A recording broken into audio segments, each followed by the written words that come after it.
Twitch. Poordom Rebel is the archives on YouTube, and you can find us on every podcast platform. Again, at Twitter, it's on Twitter, at Azawave, A-Z-A-W-A-V is where you can find me if you want to get in direct contact. I don't have an email for any of this shit.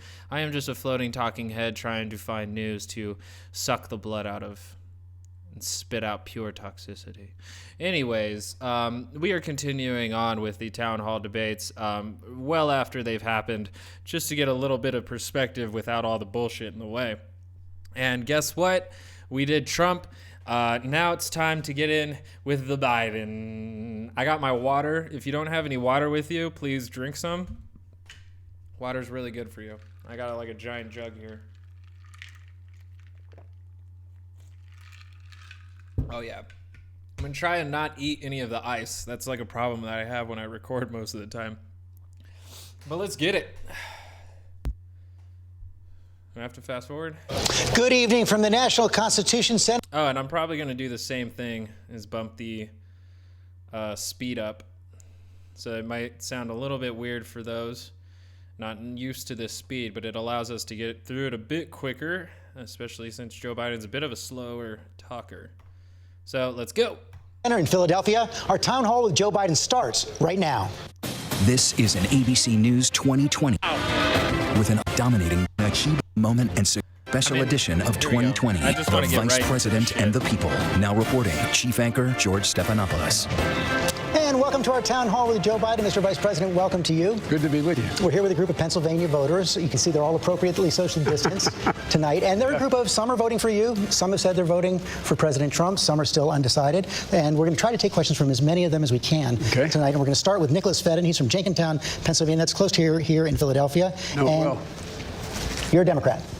I am a Democrat. Thank you, George. Mr. Vice President, every day my wife and I are in disbelief at the lack of coordinated federal action on COVID-19. We know that your administration would follow the science. My question for you is two parts.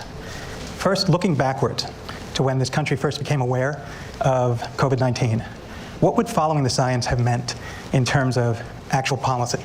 And then, looking forward, what would your administration do in terms of following the science with real concrete policies that haven't been done by the current administration? The really thing that's hard about this question right here is that we're dealing in a hypothetical land. What I like about asking Trump about these questions is you can actually directly look at what he did as an issue. Trying to remember back to the Obama-Biden era time of when they dealt with H1N1 is really hard because different virus and also just the fog of time collapsing that memory. But it's just so hard to take Joe Biden's word on this when we're dealing in a hypothetical realm, especially when he has hindsight of Trump's, shitty job to just say, well, I would do everything that Trump didn't do. Well, first of all, going back, the fact is that the president was informed how dangerous this virus was. And all the way back in the beginning of February, I argued that we should be keeping people in China. And we had set up in our administration a pandemic office within the White House. There were 44 people on the ground. I suggested we should be seeking, and I didn't hold public office. I was a former vice president. I suggested we, in fact, ask to have access to the source of the problem. And to the best of our knowledge, Trump never pushed that. All those 44 people came home, never got replaced. In addition, and I brought that up in the last one, is that even though Trump had the travel ban marked on China, he brought them back and they were not social distanced or put into quarantine for 2 weeks. They were allowed to just go home and spread the virus. In addition to that, I pointed out that I thought in February, I did a piece for USA Today saying this is a serious problem. Trump denied it. He said it wasn't. We later learned that he knew full well how serious it was when he did an interview with Bob Woodward. And at the time, he said he didn't tell anybody because he was afraid Americans would panic. Americans don't panic. He panicked. He didn't say a word to anybody. Then I wrote a piece in March about what I thought we should be doing to take hold of this, using there's an act that's passed a long time ago that allows the president to go into a business and say, stop making this and start making that. And it took a long time for him to even institute that, to get ventilators and so on. And so the point was he missed enormous opportunities and kept saying things that weren't true. It's going to go away by Easter. Don't worry about it. It's going to all, when the summer comes, it's all going to go away like a miracle. He's still saying those things. Before you go to the future, can I follow up on looking backward just a little bit? You did have an op-ed in January where you warned to the seriousness of the pandemic, but there's no record of you calling for social distancing, limited social gatherings, mandatory masks. Not back then. In January, February. No, in January, February. No, that's correct. There wasn't. That came at the end of March, and then I laid out a detailed plan relative to school open. Yeah, but does Biden have like the same kind of like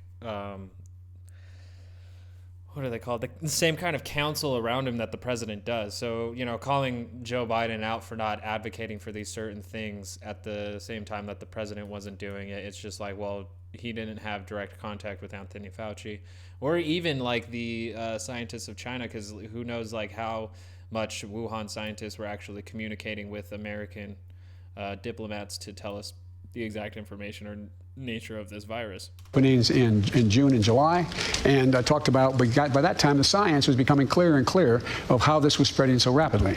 But the president kept denying that. If you notice, from March on, I stopped doing big meetings. I started wearing masks. So it was at a time when the science was saying, and his key people, Dr. Fauci, were saying, you should be taking these precautions. So what we should be doing now is there should be a national standard instead of leaving this up to, remember what the president said to the governors. Well, they're on their own. It's not my responsibility. The governors can do what they need to do, not my responsibility. It is a presidential responsibility to lead.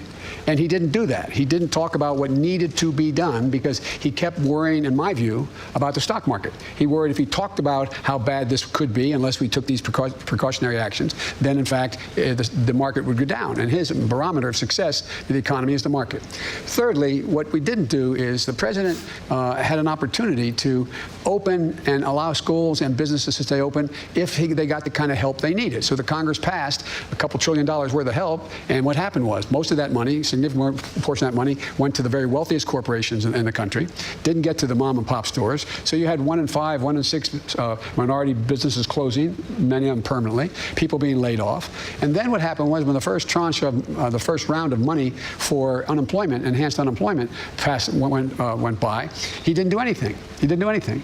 And to the best of my knowledge, and I mean this sincerely, I can't think, I've been around for a lot of presidents, and you know a lot of presidents in a crisis. I don't ever remember one never calling the House and Senate, Republicans and Democrats together. Let's look forward a little bit. You said that you would lock down the economy only if the scientists said it was necessary. Well, by the way, that wasn't the context. They said, would I lock down the economy if science said so? I said I'd follow science.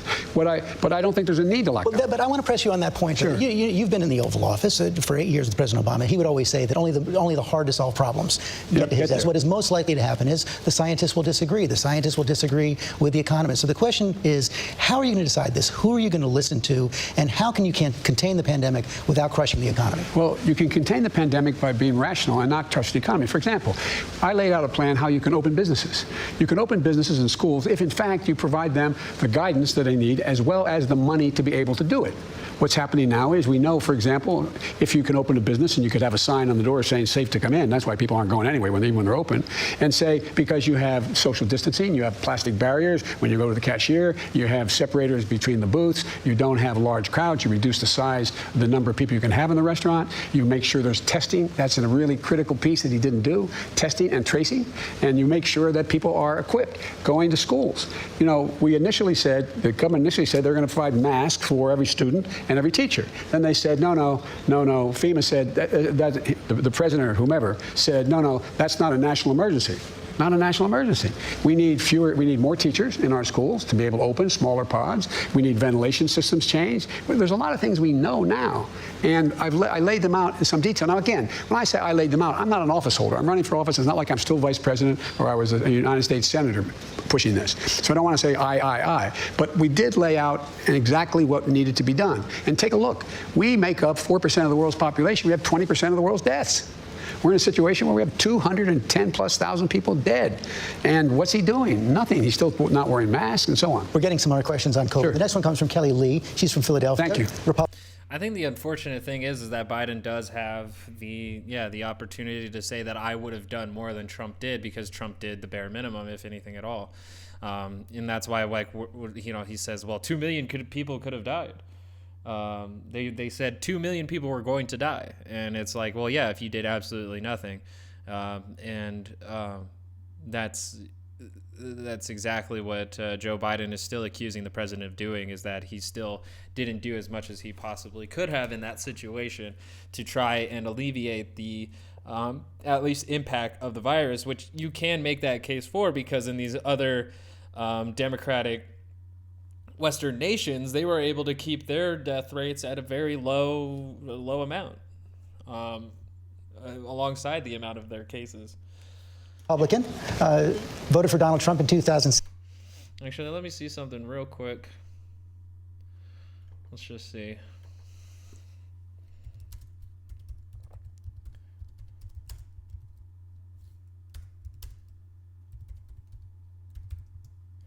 Find a comparison here.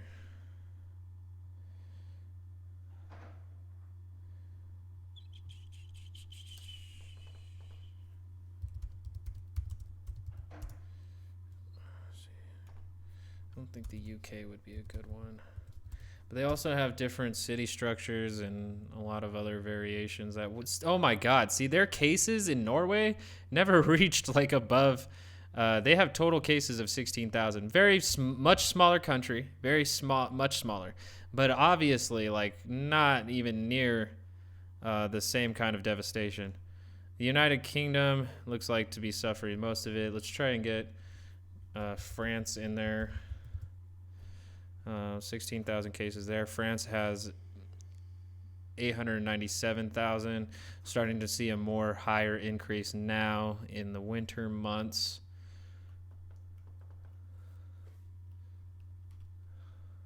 America's looking at 8 million. Germany has 365. So I wonder if we can just do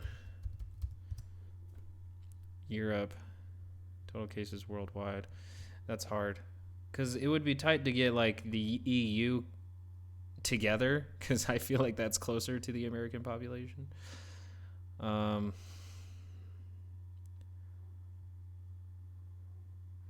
So yeah, there's 200,587 deaths in the EU, EEA, and UK.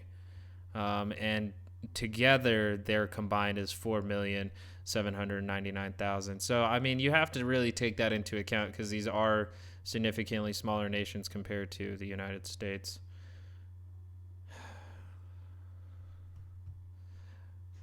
They're not quite as consistent. Like, UK looks more like we do. Yeah, so interesting. All right. Still not quite as where we're at, but not doing well. And then I wonder if we took Canada's into consideration on side of ours.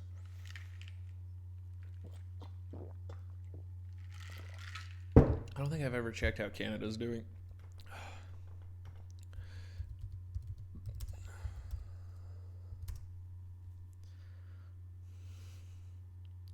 Canada has 198,000 cases. Interesting. Their states are a little bit divided differently than ours. Their borders actually, to me, make a little bit more sense. Still not quite that sensical, but a bit more. And then also, I feel like they have a lot more rural than we do. Look at all of our clusters compared to theirs, though. Interesting. Yeah, there's a lot of factors, and it's just like, I think Joe Biden does have a point of saying, well, I wouldn't have handled it exactly how Trump handled it, and I would have done slightly better, but we're just speculating here, and it's a little not fair. It's not fair that much. If we do remember, during H1N1, masks were never really a mandated thing, but we did see 60 million between April of, I think, 2008 and April of 2009, we saw 60 million infections. So it was a much more infectious disease. 16, undecided now? Hey, Kelly, how are you? Hi, Mr. Biden. My question is about the coronavirus vaccine, or potential. Senator Harris stated that she absolutely would not take a vaccine from President Trump. And of course, we all know it's not President Trump that would create this vaccine. It would be doctors and scientists that presumably we all trust. So my question for you is, if a vaccine were approved between now and the end of the year, would you take it? And if you were to become president, would you mandate that everyone has to take it? Two things. Number one, President Trump talks about things that just aren't accurate about everything from vaccines, we're going to have one right away, it's going to happen, and so on. The point is that if the body of scientists say that this is what is ready to be done and it's been tested, it's gone through the 3 phases, yes, I would take it. I'd encourage people to take it. But President Trump says things like, everything from this crazy stuff he's walking away from now, inject bleach in your arm and that's going to work. I'm not being facetious though. He's actually said these things. And now Regeneron is the answer. That's going to cure everything. There's 500,000 doses. This is an NBC News special presentation. More than a few million people. And most of the, if you notice, most of the companies who are developing these vaccines are working. They're making real progress. I meet with 4 leading scientists at least twice a week in the beginning, 4 times a week, giving us the detail on what kind of progress is being made.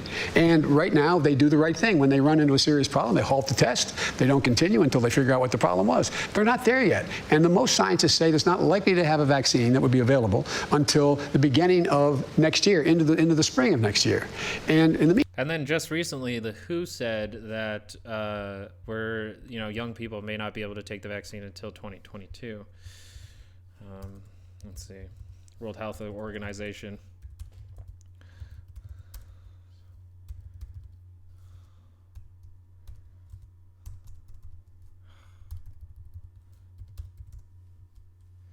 Healthy young people may wait for coronavirus vaccine until 2022. I don't want to read any of those from...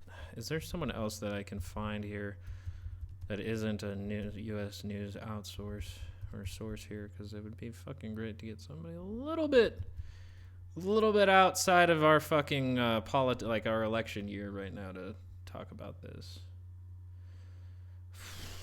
All right, here we go.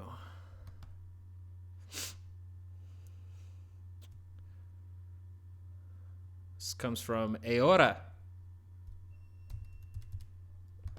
And it's blocking. Cool. Many people are under the misconception that they'll be able to get a vaccine in early 2021 and the things will be back to normal, but it will not be like that. Nobody has ever produced vaccines in the necessary volume, so in reality, any vaccine that is ready next year will be available in limited quantities. So I think what they're saying about young people is that they're mainly going to have to wait just because we'll have to focus on who should get the vaccine sooner. She also stressed that healthcare workers and others on the front lines will be the first vaccinated, followed by the elderly, and so on.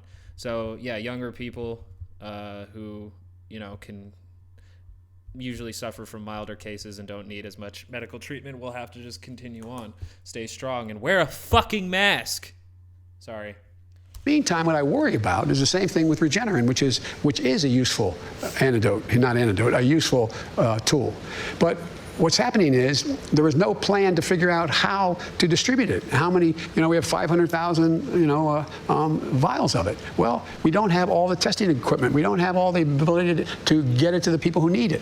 And what we should be doing now, and allegedly it's happening, but I've not seen it yet, nor the docs that I've talked to have seen it, there should be a plan when we have the vaccine. How do we distribute it? And once we get it, if it's safe, if it's effective, will you mandate its use?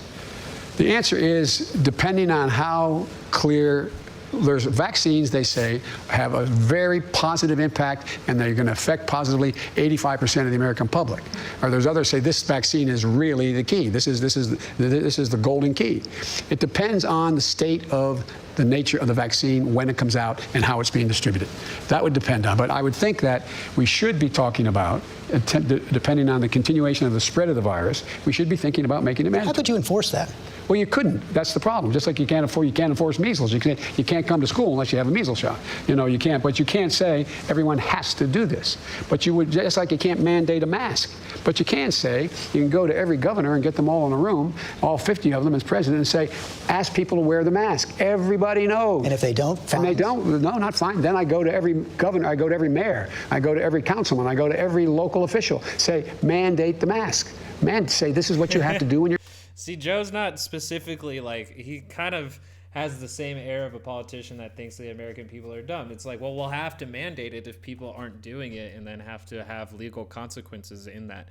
And yes, some people will find it as tyranny, but unfortunately, if people aren't willing to respect the public health of others, then we have to enforce consequences for that irresponsibility by others. You're out.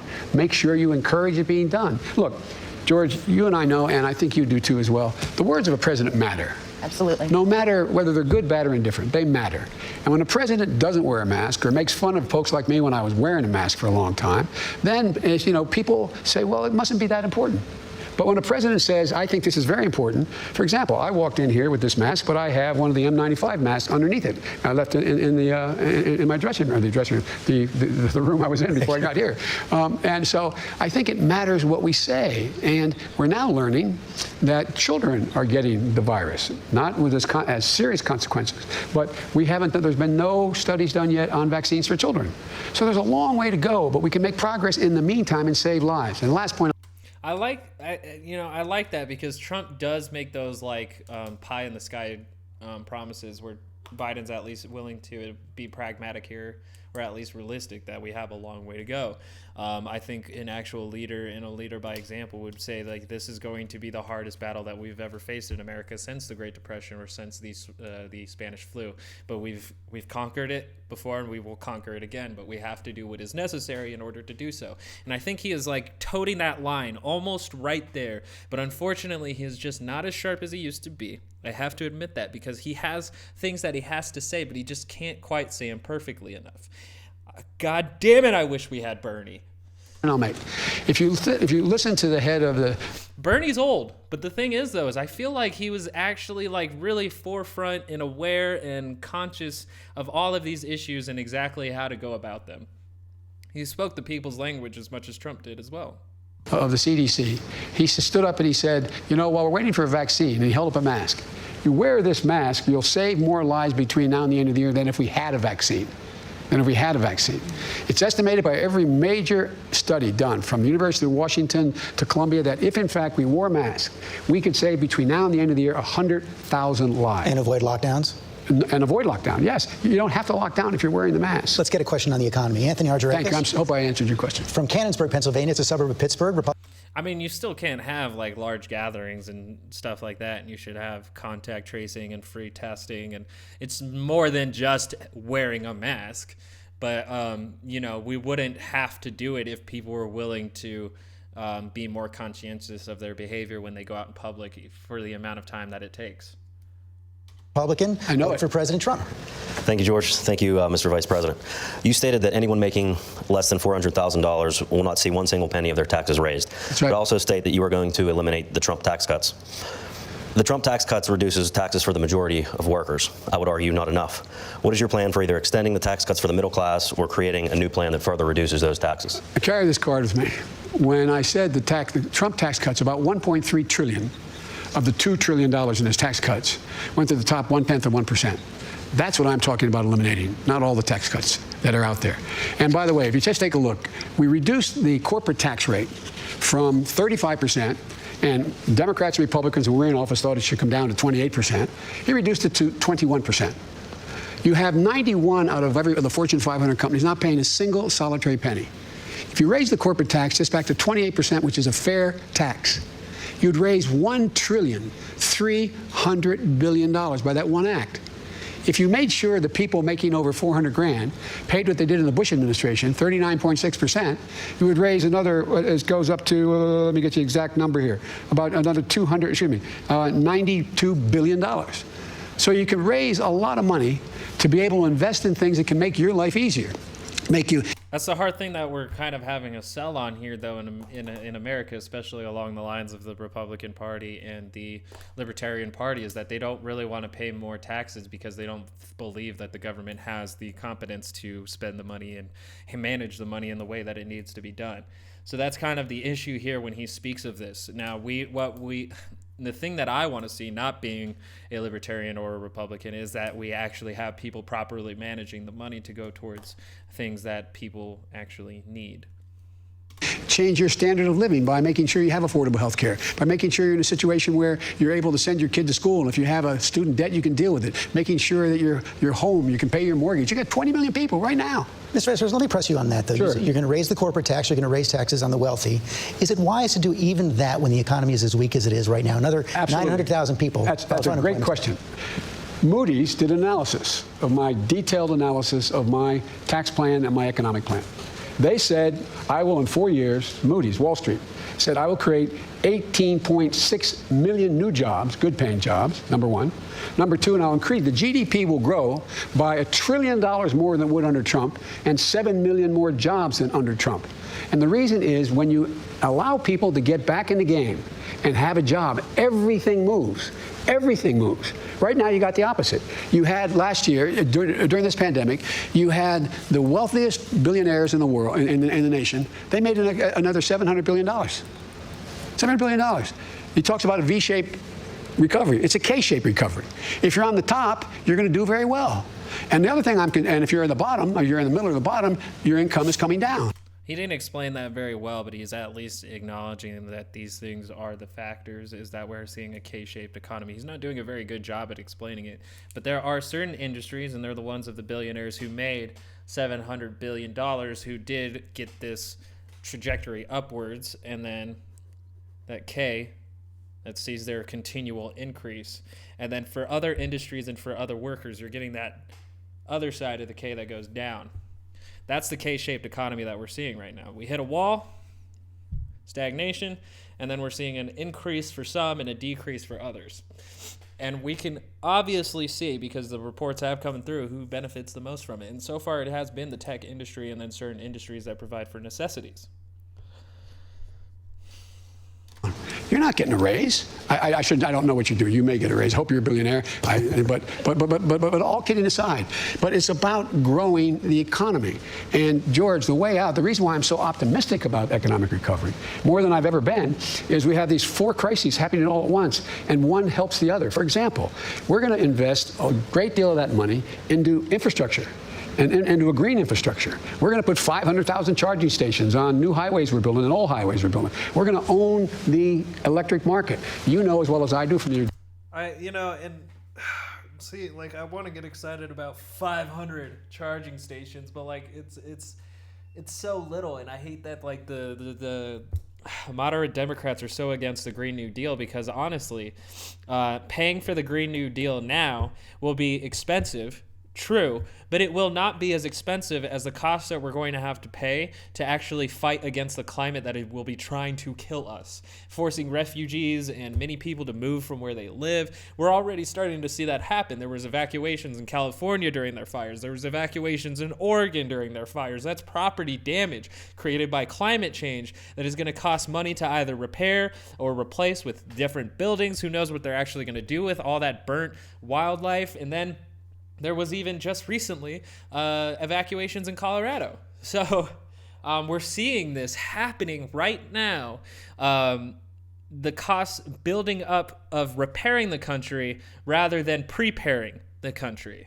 Days, in the old days, where the president spends about $600 billion a year on government contract. I think I have to blow my nose real quick. Oh man, it's like this one booger just bothering the.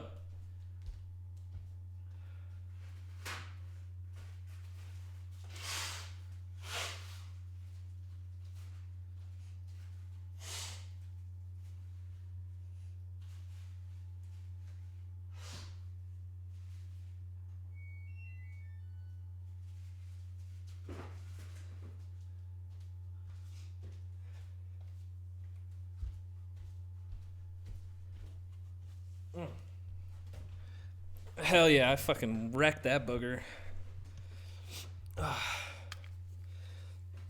Look out, Mnuchin. There's a new eviction king out here.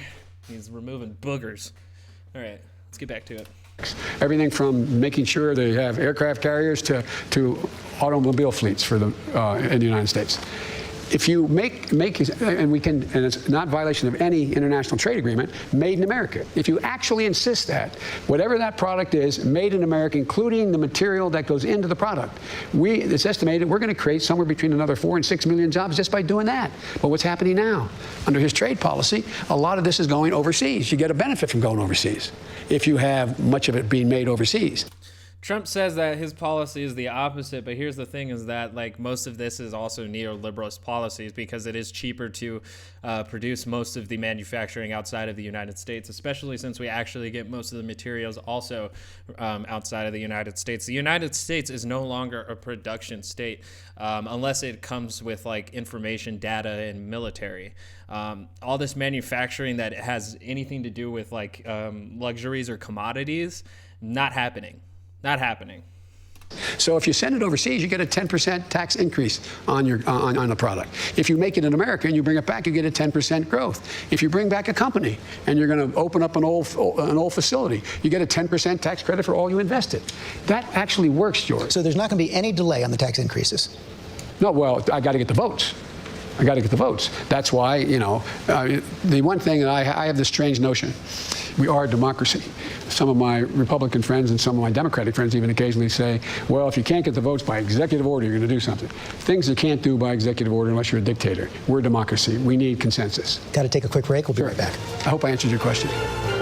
We the people of the United States, in order to form a more perfect union, establish justice, ensure domestic tranquility, provide for the common defense, promote the general welfare, and secure the blessings of liberty to ourselves and our posterity, do ordain and establish this Constitution for the United States of America. This special edition of 2020 will return in a moment.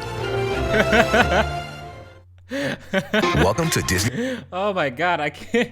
I love how they added the preamble in there, like how constitutional Joe Biden is, and Trump, like they didn't add any of that. But the thing is, though, is that like Biden is much more cordial than Trump is, and you know, I know that's not an appeal for all Republicans, more of the moderate, decent Republicans, but. That's just another conversation. Yeah, so far, Biden's not doing a terrible job. It's just for the most part, he still doesn't necessarily represent the ideals that I would like to see in office. And I'm sure a lot of other independents aren't really feeling. But for the most part, it is a return to a level of politics that we just don't see anymore. So I got to give him credit on that.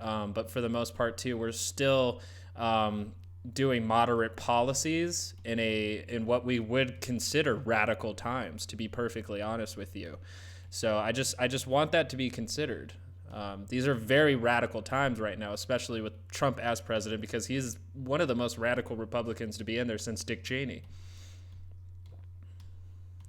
We can say George Bush was bad, but have you ever heard of Dick Cheney? I got to fast forward through all of this. All right, now we're going to get the 15th Amendment. I'm in it.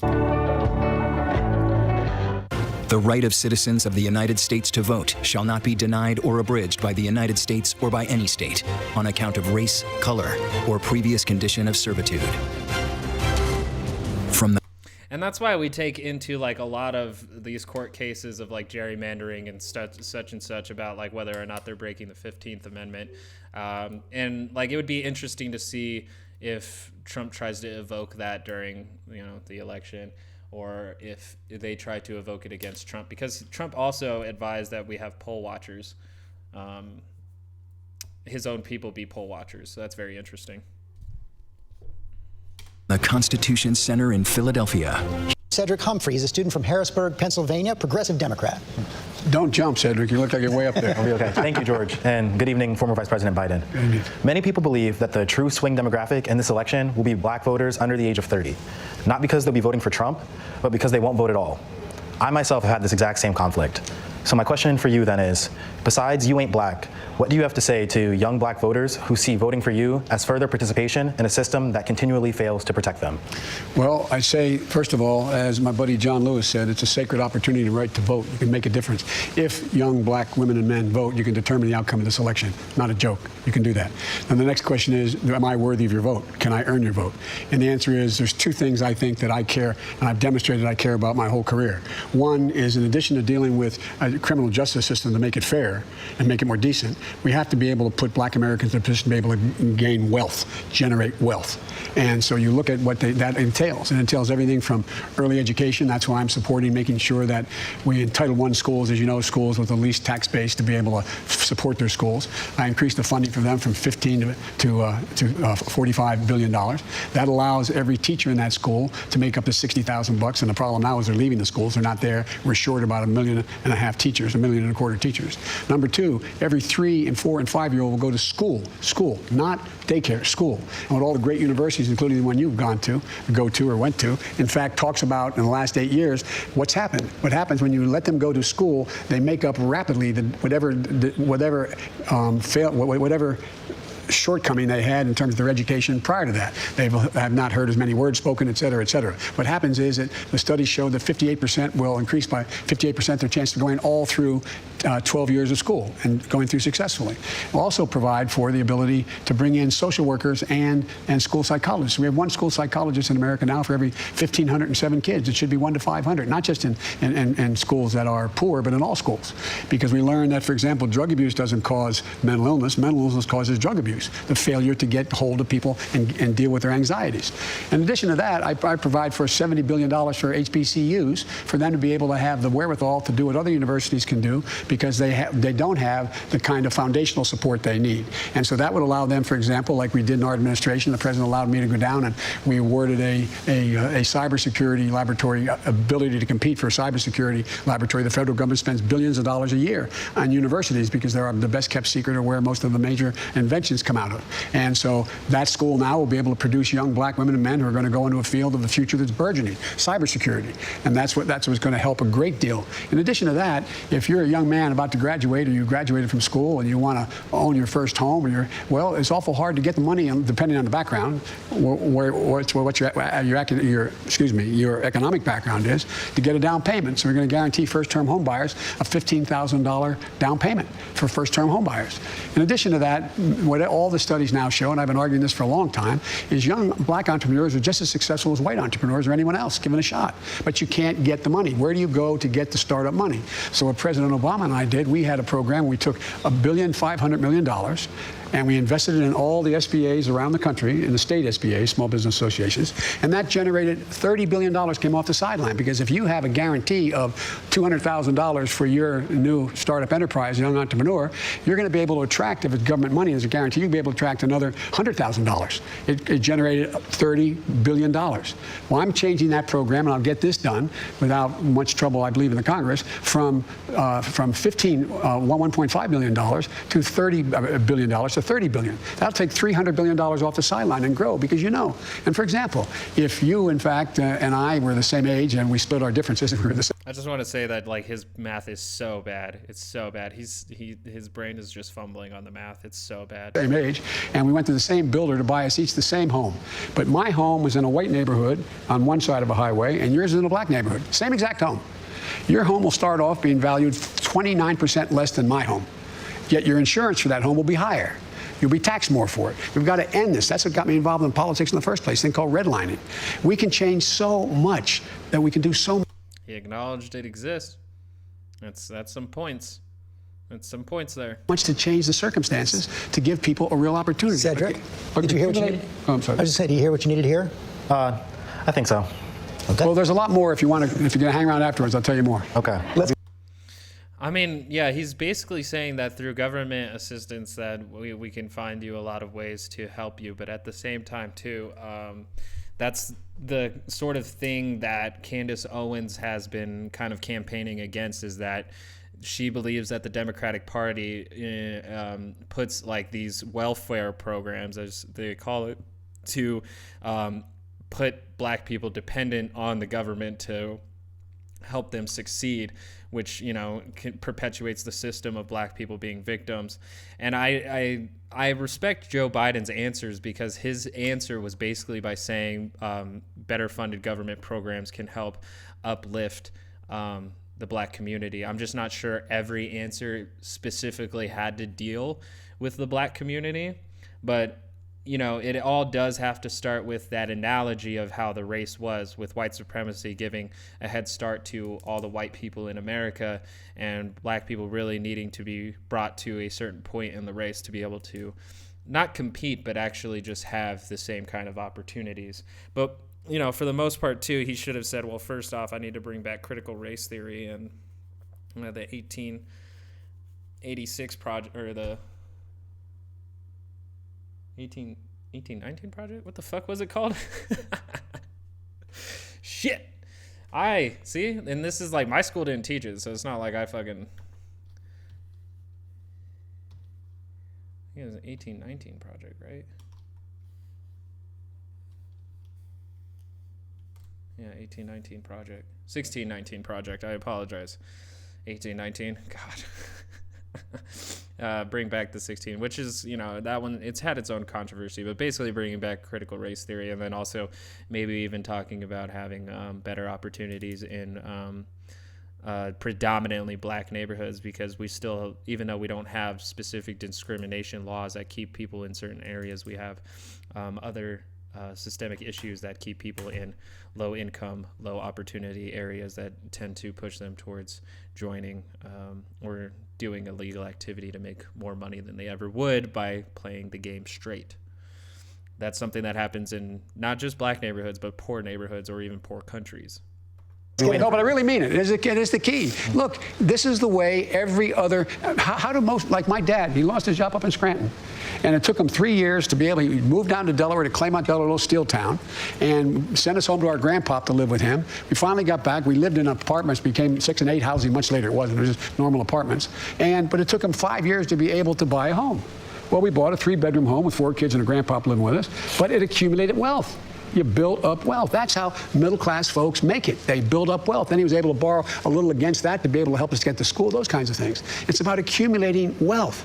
And it's not about accumulating wealth. It's, I mean, property kind of and assets kind of equal wealth, but it's mainly about having the opportunities and the things, like the necessities, in order for you to chase after opportunities that can then uplift your economic status, at least in a capitalist terms. But for the most part, people are having a hard time even meeting their necessities with the opportunities that are afforded to them.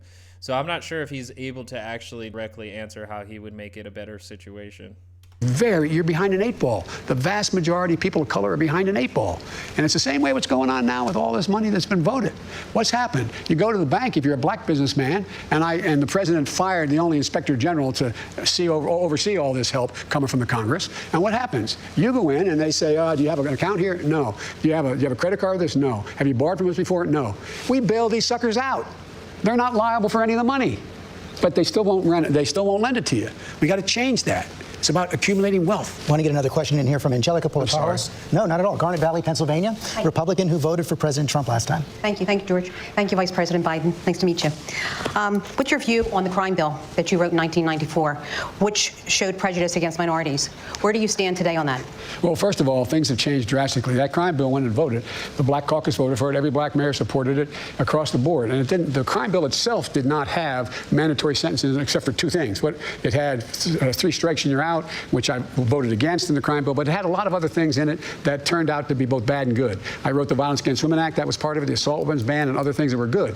What I was against was giving states more money for prison systems that they could build, state prison systems. And you have 93 out of every 100 people in jail now is in a state prison, not in a federal prison, because they built more prisons. I also wrote into that bill. I don't think that's necessarily the fault, but also like state prisons, I think, are mostly out for private prisons. So there's a lot about the crime bill that I don't necessarily understand, but it did mostly affect minority communities because they had already been the targets of most criminal prejudice by either the justice system or the enforcement agencies. A thing called drug courts. I don't believe anybody should be going to jail for drug use. They should be going into mandatory rehabilitation. We should be building rehab centers to have these people housed. We should we should decriminalize marijuana. I like that one. Oh, God, he's actually hitting some fucking, yeah. He's not really answering like what he did for the crime bill, because I think he still believes at the time when that crime bill was made that he did the right thing, because at the time too he was so adamant about being the law and order guy that he was that's his pride and joy, that baby. So he's not really going to apologize for it, but he is going to try and address the certain disproportionate people that fell under that, which is mostly nonviolent offenders. Wipe out the record so you can actually say in honesty, have you ever been arrested for anything? You can say no, because we're going to pass a law saying there is no background that you have to reveal relative to the use of marijuana. And so there's totally for that. I like that. There's a lot of things, but in addition to that, we got to change the system. I don't know if he's going to buy it, but I like that. Join with a group of people in the House to provide for changing the system from punishment to rehabilitation, along with a guy named Arlen Specter, who you may remember. Yeah, because punishment's not necessarily a deterrence against recidivism. Rehabilitation has shown to be a much more successful route, especially when you're dealing with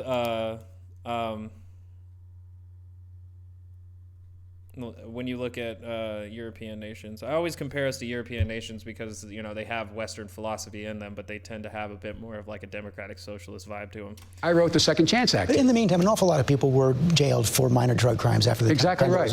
Was it a mistake to support it? Yes, it was. But here's where the mistake came. The mistake came in terms of what the states did locally. What we did federally, we said it was, you remember, George, it was all about the same time for the same crime.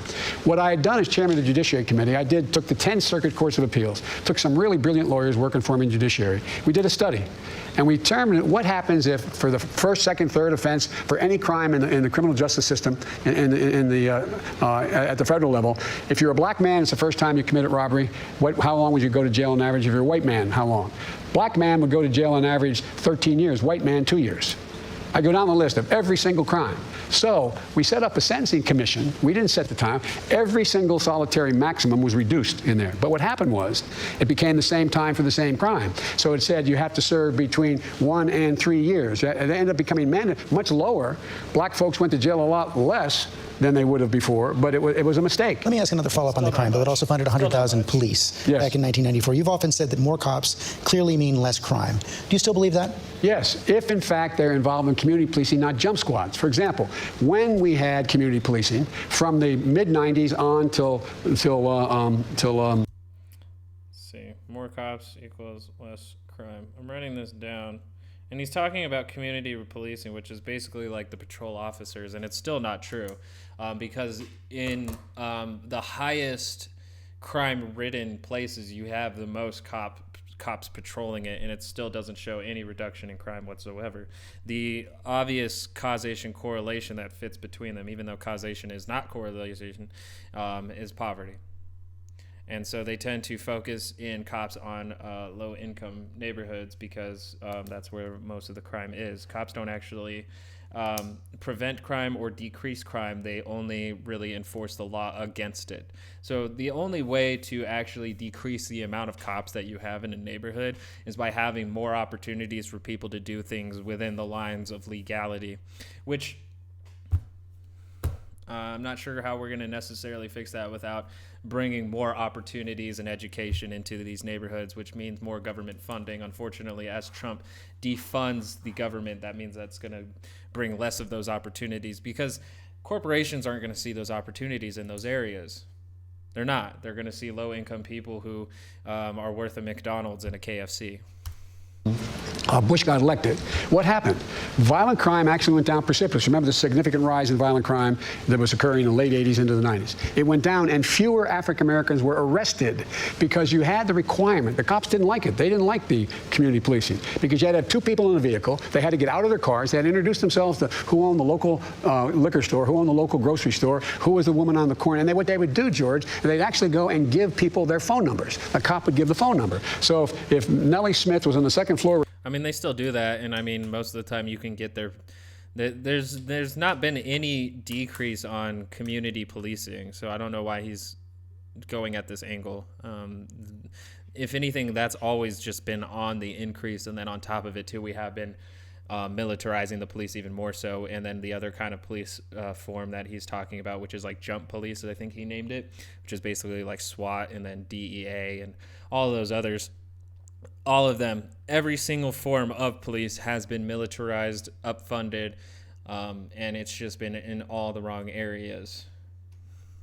And I think the biggest problem that he should have been mentioning with community policing is that you should actually have people from that community policing the community, or at least have a much more direct democracy with them. Like when we had sheriffs in small towns, I think every police department should be shifted into a sheriff's county so that every head of the police department is voted in and they are held accountable for their departments. Where drug deals took place and things happened below her. Also, we need to abolish police unions, or at least reform them, because they have too much power. Her apartment, she could call and say, it's Millie, and there's something going on here, and they'd never reveal it was her, because they know if she knew that, in fact, they'd never report the crime. She'd never report. So it actually started to come down. What happened? They eliminated the funding for community policing. Community policing doesn't mean more people coming in up-armored Humvees and swarming like that. When they did, it turned out that by the time we got to the late... It does if you live in Kenosha. 90s and crime had come down so much, and the mayors and everybody asked the question, where do you want me to spend the money?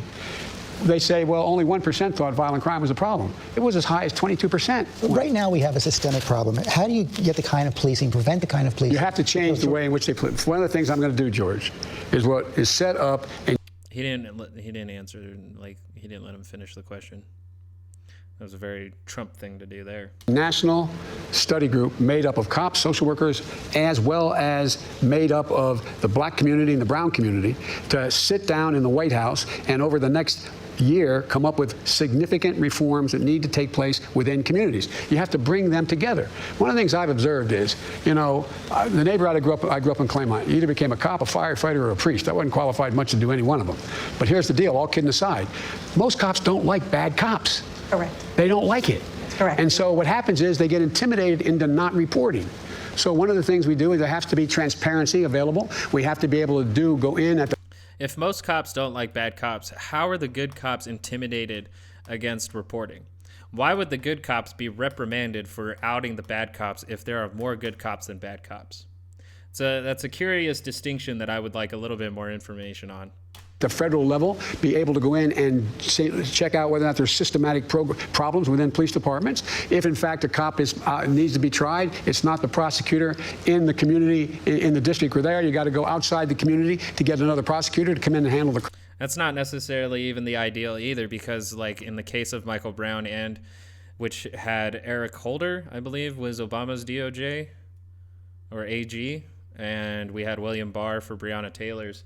Michael Brown and Breonna Taylor, we both had federal investigators come into these cases, and they still sided with the police. So it doesn't matter. It doesn't matter. I feel like we have to have, yet again, we would have to create like another organization with authority to investigate, but also can bring the information to the grand jury as the DA does. But it is a completely electorate organization outside of the state apparatus, but completely beholden to voters. Crime. There's a lot of things we've learned, and it takes time, but we can do this. You can ban chokeholds, but beyond that, you have to teach people how to de-escalate circumstances. De-escalate. So instead of anybody coming at you and the first thing you do is shoot to kill, you shoot them in the leg. There's ways you have to do more background checks in terms of whether or not the person coming in passes certain psychological tests. And the last thing I'll say, and I'm sorry because it's really, I think, really, really important, is you have to be in a position where you are able to identify the things that have to change. And one of the things that has to change is so many cops get called into circumstances where somebody is mentally off, like what happened not long ago with that guy with the knife. That's why we have to provide within police departments psychologists and social workers to go out with the cops on those calls, some of those 911 calls, to de-escalate the circumstance, to deal with talking them down. But we can't, cops are kind of like school teachers now. A school teacher has to know everything from how to handle hunger in a household as well as how to teach you how to read. Well, cops don't have that breadth.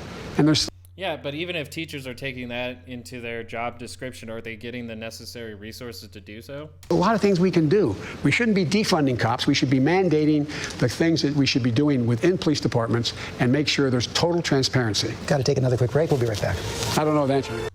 I for the most part, agree with the transparency part, and that's why I believe that alongside making every police department a sheriff's office, we should also be focusing on, what was I going to say? Making sure that, like, cop records are more available. Like, I don't see why every cop shouldn't be listed with their information out, because the thing is too is that the cops have a list of criminals that they're after. They could just as much put that out to the public, but everybody wants that level of secrecy because they're fighting against enemies and their domestic boundaries. But here's it's a major issue because you have cops killing regular ass citizens that really aren't criminals. Breonna Taylor is the perfect example. Michael Brown did not break any law that day. He had an altercation. He did not break any law, and he was killed before he even had due process. So I agree with Joe Biden that we need far better transparency, but we also need to remove the police departments and bring in back all sheriffs, nothing but sheriffs, so that we have leaders that are held accountable. Police chiefs are not held accountable to voters. ABC News. Why the fast is suspicious? I gotta fast forward with it on mute.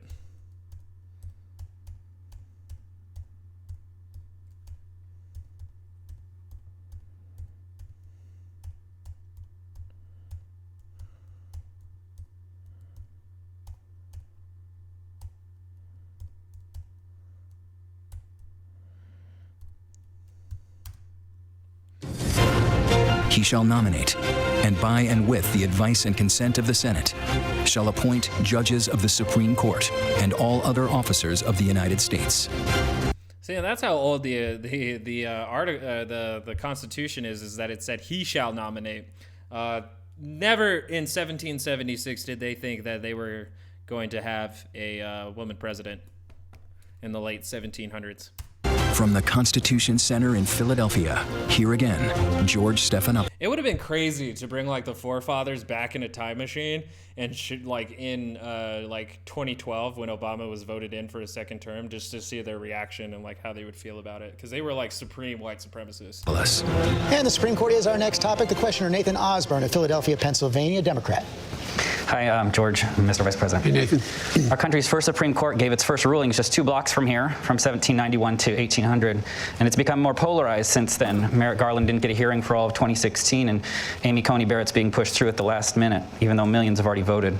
So what do you think about ideas from... It's amazing how much like Joe, and this is fucked up, but Joe Biden really looks like Jeff Dunham's puppet, the Walter. He's got that cowl on his face right now too. He just reminds me of Walter, the Jeff Dunham puppet. I don't know if everybody's familiar with that, but this picture right here, like where I paused it, really looking like Walter. He's got his arms crossed. He's got the cowl. People like Pete Buttigieg and others to put in place safeguards that will help ensure more long-term balance and stability. And what do you say to LGBTQ Americans and others who are very worried right now about erosions of their rights and our democracy as a whole? Well, and here's the thing too, is that like we're not really even discussing the Civil Rights Act, because I feel like I listened to a lecture from what's her name, Amy Coney Barrett, that she said that back in Nixon time, Nixon had 4 appointments during his administration or during his time in power, and after that period, that some of them felt that his liberal justices, which he had appointed, were creating laws rather than reading the law as is. So I think we could actually see harder discrimination if the 1964 Civil Rights Act is then fuck, my brain's farting. If it's challenged by, say, like a group like Hobby Lobby or even Chick-fil-A, who tend to try and use their religions to pull back certain expansions of human rights in the United States because it goes against their religious beliefs.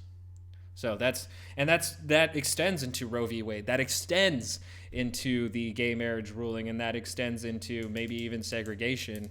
So, and women's rights. Well, let me start the last point, work my way back.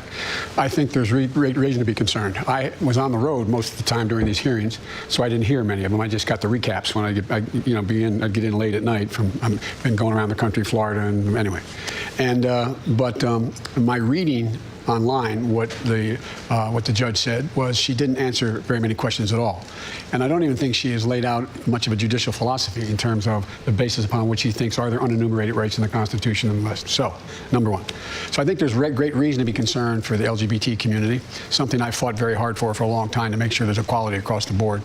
Number two, I think that also healthcare overall is very much in jeopardy as a consequence of the president's going to go directly after this election, directly to the Supreme Court within a month to try to get Obamacare wiped out after 10 million people have already lost their insurance from their employer and wants to take 20 million people out of the system as well, plus 100 million people with pre-existing conditions. So there's a lot at stake.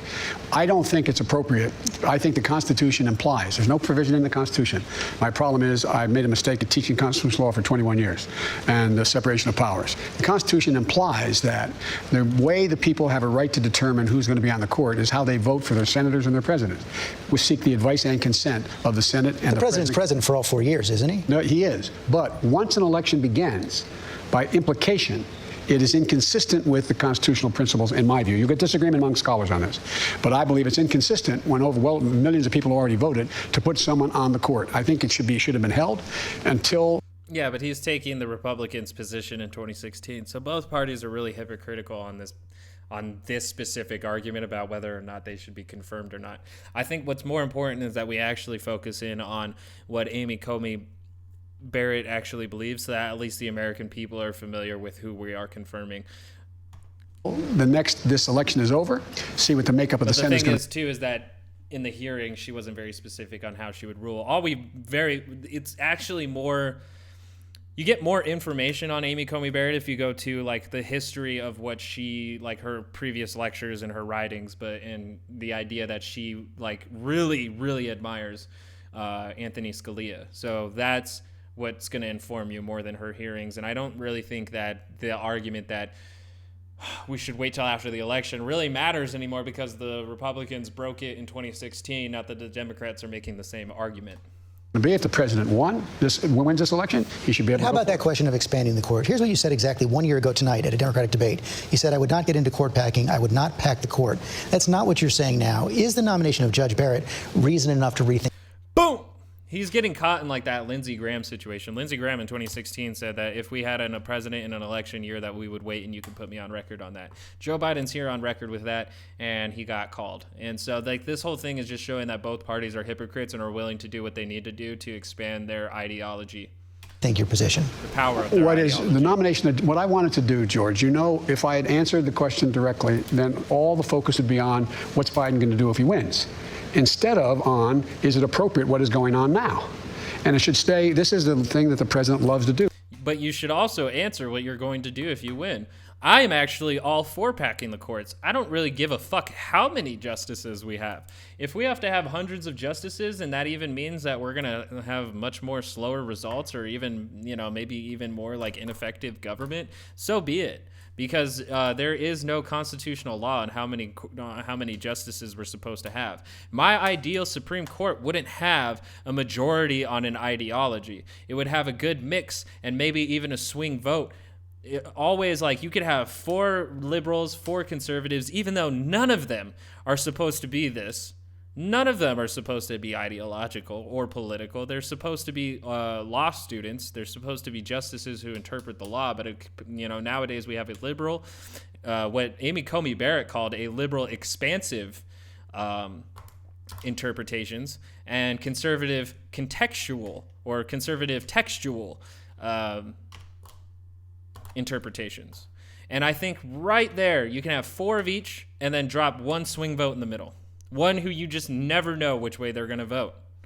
And I think that would actually bring more balance into the American system. The unfortunate thing, though, is that we have many actors and organizations and parties and people and what have you all trying to maintain control. Because if we have swing vote, if we have uncertainty, then we're going to have a more difficult time in this nation for some reason. But, yeah.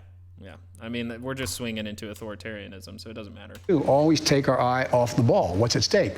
One of the things Pete has suggested is, and there's a number of constitutional scholars have suggested as well, that there are at least 4 or 5 options that are available to determine whether or not you can change the way in which the court lifetime appointment takes place, consistent, arguably, with the Constitution. I have not been a fan of court packing because I think it just generates what will happen. Whoever wins, it just keeps moving in a way that is inconsistent with what is going to be manageable. So you're still not a fan? Well, I'm not a fan. I didn't say it depends on how this turns out. Not how he wins, but how it's handled. How it's handled. But there's a number of things that are going to be coming up, and there's going to be a lot of discussion about other alternatives as well. What does that mean, how it's handled? How will that determine? Well, for example, there's actually real live debate on the floor. If people are really going to be able to have a time to go through this, you know, I don't know anybody who's gone on the floor and you know, that's been a controversial justice in terms of fundamentally altering the makeup of the court that's gone through in a day, kind of thing. I mean, it depends on how much they rush this. And you think about it, George. Here you got a lot of people not being able to pay their mortgage, not being able to put food on the table, not being able to keep their business open, not being able to do anything to deal with what's going on in terms of the economy as a consequence of COVID, and they have no time to deal with that. But they have time to rush this through. Well, right now it looks like they're going to have a vote around Halloween. So if they vote on it before the election, you are open to expanding the court? I'm open to considering what happens from that point on. You know, you said so many times during the campaign, all through the course of your career, it's important to level with the American George, people. if I say, no matter what answer I gave you, if I say it, that's the headline tomorrow. It won't be about what's going on now, the improper way they're proceeding. But don't voters have a right to know where you stand? They do have a right to know where they stand. They'll have a right to know where I stand before they vote. So you'll come out with a clear position before Election Day? Yes, depending on how they handle this. But look, what you should do is you got to make sure you vote. And vote for a senator who, in fact, reflects your general view on constitutional interpretation. And vote for a president who is more in line with you. And if you oppose the position that I would not have appointed her, but if you oppose my position, vote for Trump. Vote for a Republican who shares that view. But that's your opportunity to get involved in lifetime appointments that presidents come and go. Justices stay and stay and stay. We have a question from a Republican, Andrew Lewis. I guess a disaffected Republican. You cast a write-in vote for John Kasich in 2016. You're going to vote against President Trump this year. And John's writing in for me, by the way. I know that. Mr. Vice President, I'm sorry. Mr. Vice President, my father, Drew Lewis, served as Secretary of Transportation under President Ronald Reagan in his first term. Oh, yeah. I'll be darned. And some of his closest allies and friends were Democrats, including House Speaker Tip O'Neill and Senator Ted Kennedy. Sadly, today we have highly partisan and dysfunctional governance, and I believe President Trump is primarily responsible for creating this toxic environment. As president, how will you avoid the temptation to exact revenge and instead take the high road and attempt to restore bipartisanship, civility, and honor to our democracy? It's written by a fellow who won the Pulitzer Prize for a book. I think the unfortunate thing is, though, is that we're not recognizing that it is the GOP who allowed Trump to do that to the politics. So to say Biden can bring GOP to the table means that Joe Biden is going to have to consistently make compromises to the GOP to get shit done. And the GOP is on their own boat. They're on their own boat. He wrote about the presidency. He said, you know, I doubt whether Biden is really Irish. He doesn't hold a grudge. In politics, grudges don't work. They make no sense. I really mean it. I have never, and the second point I'd make is, everybody talks about, yeah, Joe, when you were a senator and a chairman of foreign relations or chairman of judiciary, you got a lot of things done. You're able to cross the aisle, but the days are changed. When you're vice president, you got a lot done, but it can't happen anymore. It can't. We got to change the nature of the way we deal with one another. And it starts off by the way your father was and Tip was and others. You don't question another man or woman's motive. You can question their judgment, but not their motive. We badly need an infrastructure bill. Well, what happens? I stand up and I say, you know, we need an infrastructure bill, Senator, but I tell you what, you're in the pocket of the cement industry. But let's see what we can do. You can't get anywhere. Nothing happens. Nothing happens. I learned that lesson a long time ago. I've never, even when it's obvious on its face what the motive is, stick to the subject and listen to the other guy. Listen. What I will be doing as if I'm elected president, the first thing, and not a joke, and you can ask if they tell you your dad's old friends on the Republican side. I'm going to pick up the phone and call them and say, let's get together. We got to figure out how we're going to move forward here. Because there's so many things we really do agree on. And with Trump out of the way, the vindictiveness of a president going after Republicans who don't do exactly what he says gets taken away. There's going to be, I promise you, between 4 and 8 Republican senators are going to be willing to move on things where there's bipartisan consensus. Last example I'll give you. You know, after after Trump had been elected, named the next president, wasn't sworn in yet, I've been working on a thing called a bill relating to cancer cures. okay? And it was called the Cancer Moonshot. And I worked with a number of Democrats and Republicans, and we had a bill that was about $9 billion that made significant increases in research and development on cancer alternatives, NIH, and particularly specific cancer initiatives. And we only had, at the time, I think it was 111 or 114, whatever it was, votes in the House. I don't hold the exact number. And we had fewer than 40 in the Senate.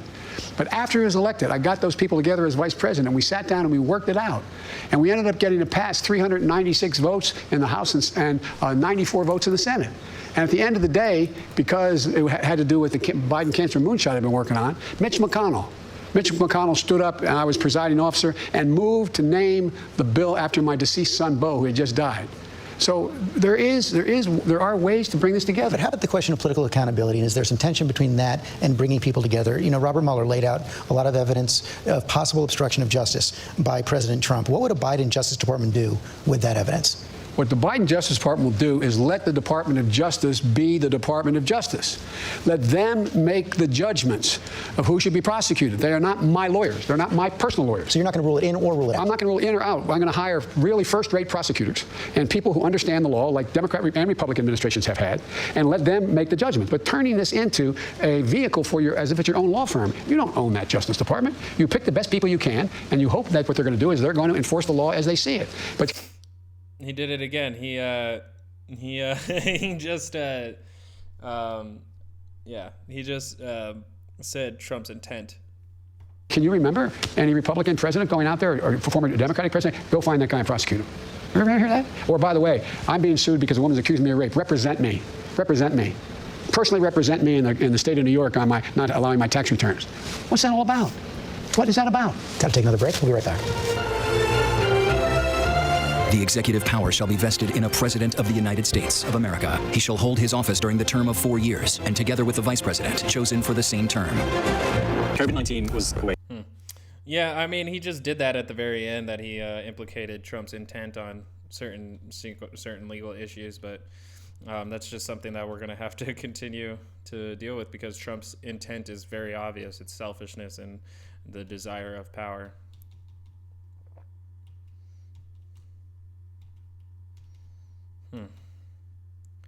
A lot of ads. Phenopolis. And welcome back to our town hall with former Vice President Joe Biden. We're going to look at the environment right now. We're going to get a question from Michelle Elison from Pittsburgh, Pennsylvania, a businesswoman, a social worker. You're a Republican who's voted for Democrats, but you're not sure what you're going to do this time around. Correct? Correct. Just so you know, it is speed up audio, so if it seems weird to you, maybe slow it down on your end. But yeah, this is sped up. Greetings, former Vice President Biden. Hello. Thank you, Mrs. Townhalls. In a 2012 report of the University of Pittsburgh's Institute of Politics, fracking was discussed and its possible implications for the waterways from the Commonwealth to the Gulf. Fracking has made the population sick and killed wildlife in southwest Pennsylvania. The Commonwealth of Pennsylvania and small business development centers have already begun to transition people away from fossil fuels. What industries that are not harmful to human health and the environment are you planning for southwest Pennsylvania and the nation? Well, first of all, I make it clear I do not propose banning fracking. I think you have to make sure that fracking is in fact not emitting methane or polluting the well or dealing with what can be small earthquakes and how they're drilling. So it has to be managed very, very well, number one. Regulate it. Number two, what we have to do is the future rests in renewable energy, the single fastest growing energy source in the world right now, because I'm going to say something that's going to sound self-serving, but An article just came out recently that solar energy is the most cheap source of energy now. So manage the Recovery Act, and I was able to invest billions of dollars into bringing down the cost per BTU of wind and solar. So now it's cheaper than coal, it's cheaper than oil right now, and it has great promise. And it's also the fastest growing. Which means that you can throw a bunch of investment with taxpayer money, who the majority of Americans supports the Green New Deal. You could then throw that money into that infrastructure and start taking that money away from big oil. And the unfortunate thing is, though, is that you then have to also roll out the initiatives to ensure that everybody can still get to work, because unfortunately that's what's really keeping us away from that. You can have big oil maybe just still funded through the military industrial complex, because that honestly is actually, I think, one of the biggest contributors to CO2. So I don't really see them moving into like hydroelectric tanks and all of that shit. But so far, we're still in a very broken system that isn't going to take advantage of the technology that we have today to make a better America and a healthier planet. Just because right now it would cost a lot of money and a lot of sacrifice. But what we're looking at right now is big corporations still making a lot of money while the bottom and the poor and the communities lose the most, especially around the world in these other already harsh environments getting more harsh. Employer in the energy industry. And so there are a number of things that I would do immediately. Number one, there are well over 100,000 wells that are left uncapped in the region. We can hire 128,000 of these people who are working in the industry to cap these wells and get a good salary doing it now, number one. Number two, we should be moving toward finding the new technologies that are going to be able to deal with carbon capture. So ultimately, as a transition, we moved to a net zero emission of carbon, that we're still going to be able to use, if we find the right technology, some gas to be able to, if we can carbon capture. And I think we're going to be able to move in a direction where by the year 2035, we'll be able to have net zero emissions of carbon from the creation of energy creation. So we can move it by dealing with those. And every time we talk about global warming or the environment, the president thinks it's a joke, and I think it's jobs. Because what we're going to have happen is, you'll be able to see now, as I started to say before, I as president is going to invest that $600 billion we spend in government contracts only on those things that in fact also are not only made in America, but building an infrastructure that's clean and new. And what we have to do is focus on the transmission of energy across. See, and that's a very large market that could create a lot of jobs. Destroying the oil and the fracking and the natural gas is going to destroy jobs, but hopefully we can use retraining to get people into the green energy sector, and then also that might still require more people with, better knowledge of what those technologies need now in order to create those jobs as well. Across the country from areas relating to solar and wind. The reason is that that has not been mastered yet. I met a lot of people in Silicon Valley. The battery technology is increasing significantly, so you're going to be able to have, for example, solar on your home and a battery beside this by this, as I'm showing you here, in your basement. So when the sun doesn't shine for 5 days, you still have enough energy. So we're making significant progress. The other thing we're going to do is provide an awful lot of work. It's estimated to put close to 1 million people to work by weatherizing 4 million buildings and 2 million homes, because we'll save tons and tons of energy, or like billions. The other thing is, though, is it's really hard to profit off of renewable energy, because like solar panels and wind is actually more efficient at generating energy and storing energy when we have better batteries. So there's not like an easy way to make profits off of that. Of barrels of energy over time, and at the same time provide significant employment and a good union wages, prevailing wages. Let me stick on fracking for a second. Sure. You said you don't want to ban fracking, as you know. I mean, the real issue here is that, capitalism is actually reaching the point where we're running out of that infinite consumption and like infinite profits. And at some point, necessities are just going to have to be something that are provided without the profit motive, while we can increase the luxuries, commodities that make the profits. But that's still not enough money for the capital, It's an important issue here in Pennsylvania. Not everyone buys your denial. A member of the Boilermakers Local 154, Sean Stephanie, was quoted in the New York Times today saying, you can't have it both ways. He says you can't meet your goal to end fossil fuels without ending fracking. What do you say to people like Sean who doubt your denial because they think you want to keep that promise? Tell them Boilermakers overwhelming. I like it. Chris Wallace is, or not, that's not Chris Wallace, George Stephanopoulos. God, my brain is melting quicker than Joe Biden's. Yeah, Stephanopoulos is still holding Biden to the fire as well. He's pushing back. A little bit. Endorse me, okay? So the Boilermakers Unions endorsed me because I sat down with them in great detail with the leadership exactly what I would do, number one. Number two, what I would do is I would stop giving tax breaks and subsidizing oil. We don't need to subsidize oil any longer, number one. We should stop that and save billions of dollars over time. What I would also do with regard to, the difference between me and the new Green Deal, they say automatically by 2030, we're going to be carbon free. Not possible. So are you for it or against it? You say you're not for it, but in your website it says you call it a crucial framework. My deal is a crucial framework, but not the new Green Deal. The new Green Deal calls for elimination of all non-renewable energy by 2030. You can't get there. You're going to need to be able to transition, George, to get to the place where we invest in new technologies that allow us to do things. You can't get there because of the profit motive, or you can't get there because like the technology's there. You have to be very specific, because from what I hear, technology is there. Solar energy is now the cheapest option. You have people actually, like certain states, giving subsidies and tax breaks for people who put solar energy onto their house, but we're still splitting it with the coal and the fracking people. So what we have to realize is that we actually have to drop those industries entirely, and then unfortunately maybe even have to go to a UBI system to provide for the new useless class of people who lost their jobs. Unfortunately, there is sacrifices to be made in a world full of ashes in order for a phoenix to rise out of it. I might get a lot of fucking flack for that, but the thing is, though, is that old jobs die and new ones are born, and it's actually for the betterment of the future. If we continue, which is fucking crazy because I think ExxonMobil just came out that they're going to increase their CO2 emissions by 17% through 2035. Is nobody going to talk about this right now? Because they should be going in the opposite direction. And if they're admitting to that, then they should definitely face some serious consequences when we know that climate change is contributing to the deaths of people, wildlife, and also just displacing people. So things that get us to a place where we get to net zero emission, including in agriculture. I've laid out a detailed plan. We should be taking the plan where we allow significant more land to be put in conservation, plant deep-rooted plants which absorb carbon from the air, and in fact pay farmers to do it. We can do things like pelletize all the chicken manure and all the horse manure and cow manure, and they can be and take out the methane and use it as fertilizer and make a lot of money doing it. For example, I think you can still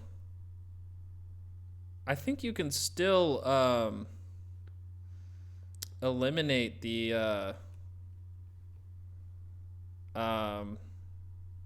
carbon emissions, or you don't have to eliminate the methane for fertilizer. It's just that cows, have methane whenever they shoot gas. I think humans shoot out CO2 and cows just shoot out methane, and we just have more cows than we ever have human beings on the planet. Right now, down in people, when I say that, they wonder what I'm talking about. The biggest carbon sink in the world is the Amazon. More carbon absorbed from the air, diminishing global warming in the Amazon than all the carbon emitted on a yearly basis from the United States of America, from all vehicles and all means. So we have to use our imaginations. We have to move in the direction as well, providing for electric vehicles. Electric vehicles will save billions of gallons of oil, create estimated, not me, Wall Street, 1 million automobile jobs. But we're lagging, we're not investing. We're not doing any of the research. Got to take another quick break. We'll be right back. I mean, he's kind of right because, Trump's he's the antithetical to all of this. He's actually doing absolutely nothing about it. So, he's got him there. But at the same time, Joe Biden is the baby steps towards destruction, or at least mitigated destruction. Oh yeah, I got to pause it while we fast forward through these.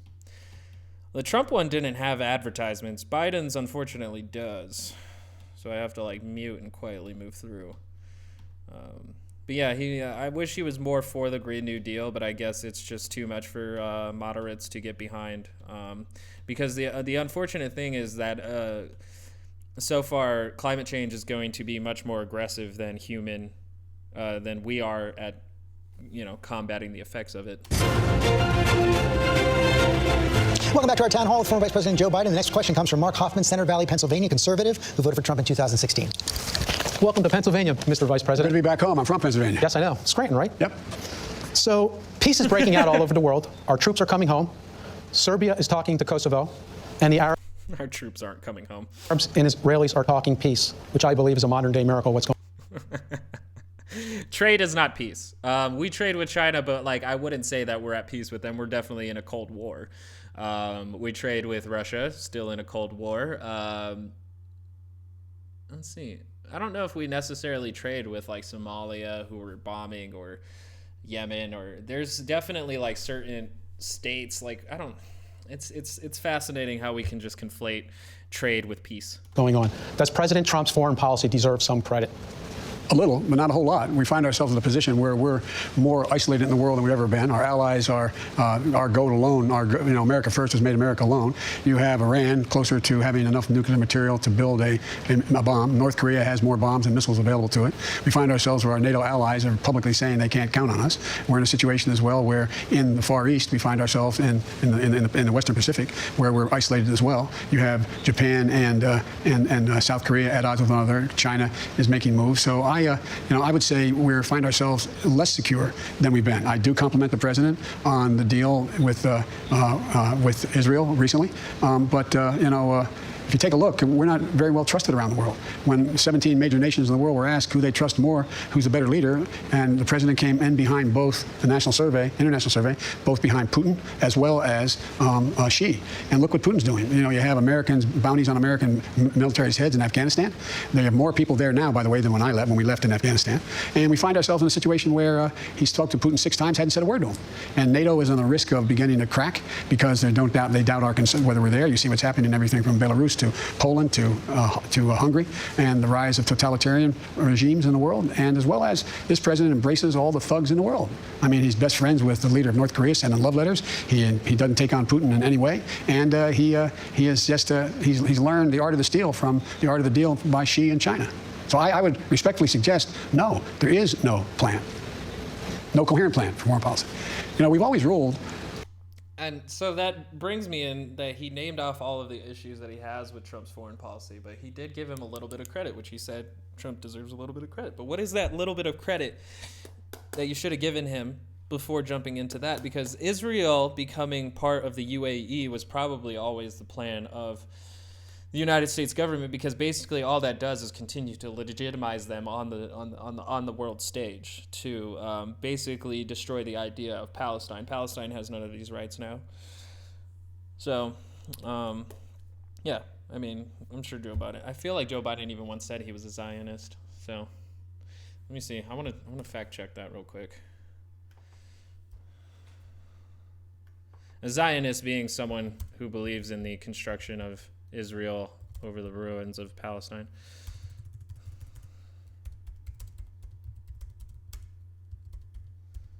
It's okay, because there's a lot of Zionists in our...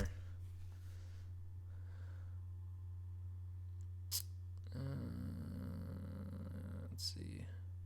I thought, yeah, he had openly said that he was a Zionist. But I don't want to get it from Arab American news, because that just sounds kind of...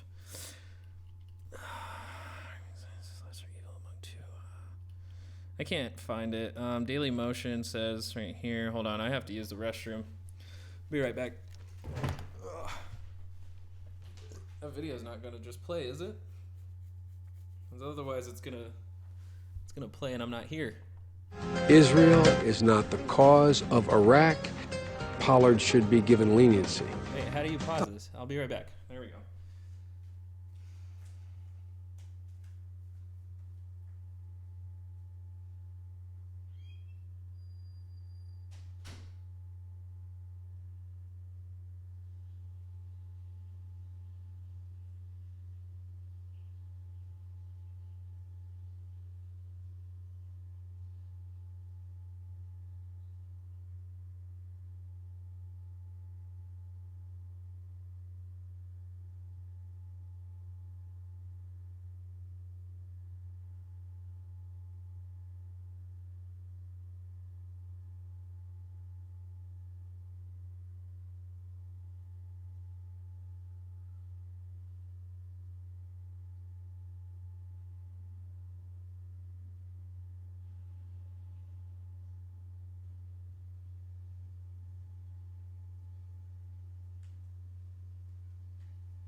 I am a Zionist. You don't have to be a Jew to be a Zionist.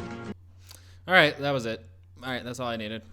That was Joe Biden saying that. All right, moving on. We've been most effective as a world leader, in my humble opinion, not just by the exercise of our power, we're the most powerful nation in the world, but the power of our example. That's what's led the rest of the world to follow us on almost everything. He's pulled out of almost every international organization. He gets laughed at when he goes to the, literally, not figuratively, when he goes to the United Nations. I mean, it's not about the president per se, it's about the nation and the lack of respect that's shown to us. I want to get one more question in this segment. It comes from Mika Hack. She's from State College, Pennsylvania. This is your first presidential election that you're voting. Yes. Hi, Mika, how are you? I'm good, thank you. I'm the proud mom of 2 girls, 8 and 10. My youngest daughter is transgender. The Trump administration has attacked the rights of transgender people, banning them from military service, weakening non-discrimination protections, and even removing the word transgender from some government websites. how will you, as president, reverse this dangerous and discriminatory agenda and ensure that the lives and rights of LGBTQ people are protected under U.S. law? I will flat out just change the law. Eliminate those executive orders, number one.